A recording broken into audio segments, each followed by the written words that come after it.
Welcome back to the Basin Burnout YouTube channel.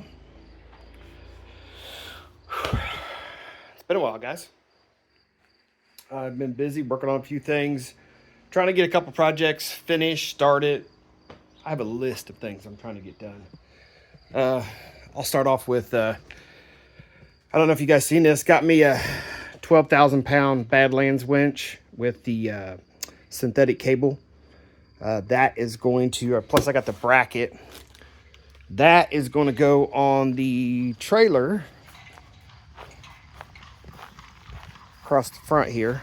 I've been trying to find a cheap toolbox to put everything in and mount it, but good God, guys, cheap toolboxes are like $300 to $400, and I don't think I'm going to spend that much money. I spent way too much money on the winch, way too much money on that stuff, so I think I'm just going to cheap out, build my own bracket for my battery, and then weld everything just straight to the trailer, you know, the bracket and everything, and just cover it. I'll just cover it with something instead of putting it in a toolbox. I'm just having, the trailer costs a lot of money, the winch is costing a lot of money for me to haul junk around once or twice a year. So over there on the workbench right there is a box full of tie down straps for cars. So I got those so I can haul the projects around. Let's start with the Malibu.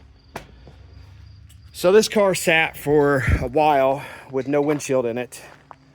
The car had rust up here in the corners because it had a vinyl top on it at one time. GM, that's GM bodywork right there. So whenever a car back in the 70s and 80s was designated to be a vinyl top, they did not care what the bodywork looked. I mean, look at this. This is factory bodywork right here. That's factory bodywork. So they did not care what it looked like. We're putting a vinyl top on it. That's one process you don't have to worry about. So they would just do shitty ass bodywork, put on a vinyl top. You're never going to see it unless you take the vinyl top off. And who the hell is going to do that 50 years from now and find rust? Anyway, so these corners were really bad. So I come in here with some cat hair, fiberglass, Bondo. Kind of didn't make it perfect. Didn't care because I got a wild idea for this top. So came in here, done this side too. This was the worst side. All right, this was the one that had holes all up in here. It was all full of holes. But anyway, got that patch, got that Bondo, sanded, kind of half-ass sanded it. Didn't really care. Brand new windshield. I've always taken windshields out, never put another one back in. First brand new windshield I put back in. Thanks, Dad. He helped me put it in. Just waiting for the butyl to dry. If I have any recommendation for somebody putting in a brand new windshield, if you're going to get I got the DuPont U428HV primeless auto glass urethane adhesive. If you're going to get stuff like this, get you a electric caulk gun, because it literally, see this nozzle right here? It had a little piece of paper and they're saying, due to global shortages of baking nozzles, because I guess that's a nozzle you use in baking, like baking food and cakes. Due to the shortage, we're only putting one in the package. So if you want to use the other tube, you have to clean the nozzle or go out and find you another nozzle for it. But that stuff was so damn hard to get out of the tube. I even soaked it in hot water and let it get real hot and took a torch to it and kind of heated it up real good. I mean, I couldn't hold on to it. And it still was my forearms was, yeah, the veins were bulging in my forearms. So if I have any recommendation, words of wisdom, buy an electric caulk gun before you do that job. I am painting, this is the cowl piece that goes along the front of the car here. GM was nice enough to put these little rubber studs here, so when you lay the windshield down, you lay it right down on top of these rubber studs, and then you just plop it down. That's the antenna for the car right there, the original antenna. Somebody put in an aftermarket one over there, but this is the original antenna for the car. Because cars back in the day didn't have those. They had the antenna built into the windshield. And I have a mirror now, because the other one, the mirror fell off. So now I can go get me a mirror. Yay. Now, let's see here. What else? Oh, I've been working on the Dirt to Demos build. Last time you guys saw it, I think I Raptor lined it, and I did some,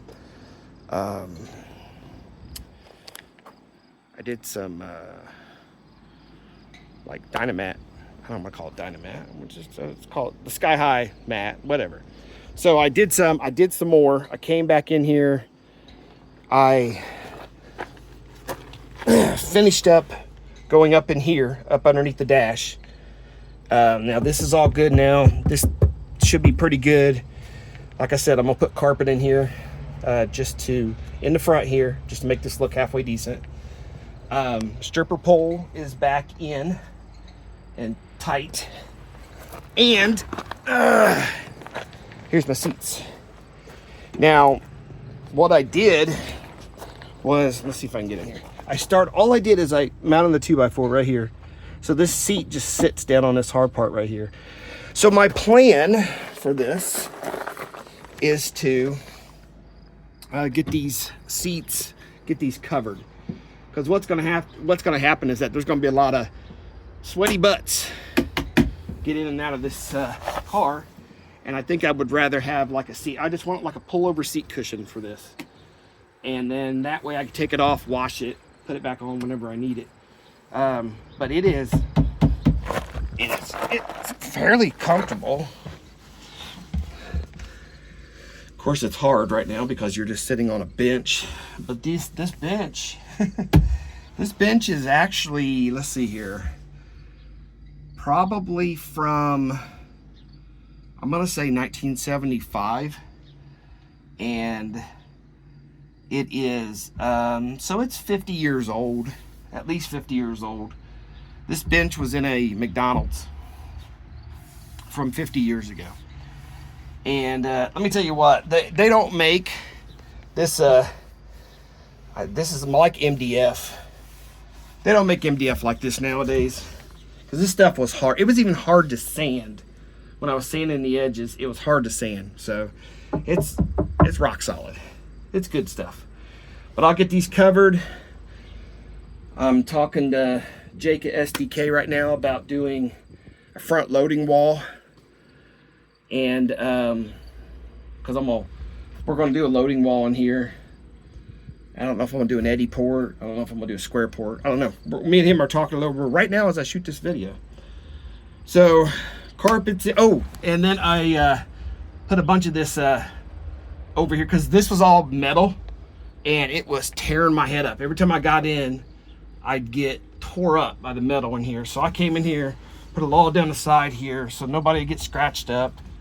All the way down here. The carpet to go back in here. All the way down in here. The carpet to go. I'm trying to get it to go around the edge here. And then I still have the door seals, which I will put back in here if I can. If I can't, which I just noticed, I'll probably come back in here and maybe put some of that stuff around there. Right there. This stuff I don't care about. Stuff like that I don't care about. This radio, this guy had this in the car. Wait, what the hell is this? What? I don't know what that is. I haven't even taken this radio out. Is there tape in there? No tape. I don't know. I don't even know what that stuff is, but I'll come in, take that apart. I'm still gonna come in and do something for this up here. And then, yeah, and then we're gonna start working on the rear suspension and we're gonna start working on the motor setup. Because let me tell you what, guys. Oh, the gas tank leaks. Couldn't figure out why. I put gas in the car, I don't know, a month ago. Jumped in it the other day to move it over here. And by the time I pulled it around the garage and got to here, it was out of gas. And I couldn't figure that out because I put a couple gallons in it. And then I put a couple gallons in it the other day, and I kept smelling gas when I walked by the car. And the wife kept saying, "I smell gas. Is your car leaking gas?" I'm like, "I don't think so. I spilled some on the ground." Well, I crawled underneath there, and it was leaking gas. And let me tell you what, just first time I've ever gotten underneath this car, yeah, I'll make you guys a video. You guys are going to be scared. It's a good thing I'm not driving this car on the road. Because it is pretty freaking scary under there. The guy that used this car used it for basically like a work vehicle, and it's got a lot of homemade things on the back of it that are, yeah, I'll show it to you guys. But I mean, he's got stuff. I mean, he's got stuff everywhere. Look, he's got a choke right here where he could choke the car, start it. I don't know why. The car runs fine. I don't know why you need a choke. He guys, I'm telling you what, the guy bought everything you can in a truck stop. And I mean, he had the level of fuckery in this car is high. I thought my level of fuckery in cars is high. His was over the top, and especially for the 80s. Whoo, yeah.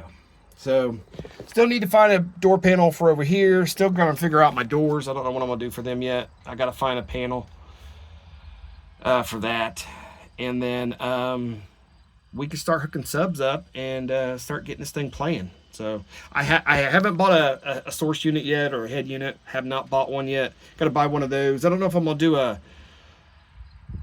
lap, one I can have in my lap. I don't know if I'm gonna take this out and put one in here. I really don't like this setup.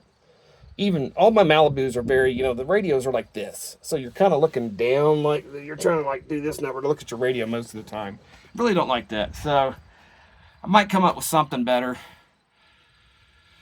and we'll go from there. So, all right, guys.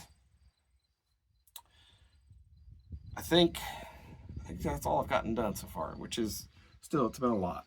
I'll just keep you guys updated. Hope everything's going well. The weather is finally better. It's not 9,000 degrees out here. We finally got our gazebo up. That took a while. That was last week's project. That was Labor Day weekend project, and that was a big one. We got that up, got that going, got everything cleaned up over here. The Malibu is going to go back in the garage until I get the gas tank, which I ordered the gas tank from Rock Auto, and it did not show up. FedEx said something, they sent it back. I think FedEx destroyed the box because it said there was an accident with FedEx, and it went back to supplier reorder. So I reordered it, and supposedly the new one's going to be here in the next day or two if FedEx, I guess, doesn't screw it up. So I'll have to put a new gas tank. I got new gas tank, new straps, and new gas cap to go in this car. And like I said, I'll pull this into the garage, and then I'll shoot a video, and you guys would be woo, especially you Southern guys. You Southern guys are going to be like, holy crap. Good thing this is only a demo vehicle. So, all right, love you guys. I will see you guys shortly. Have a good day.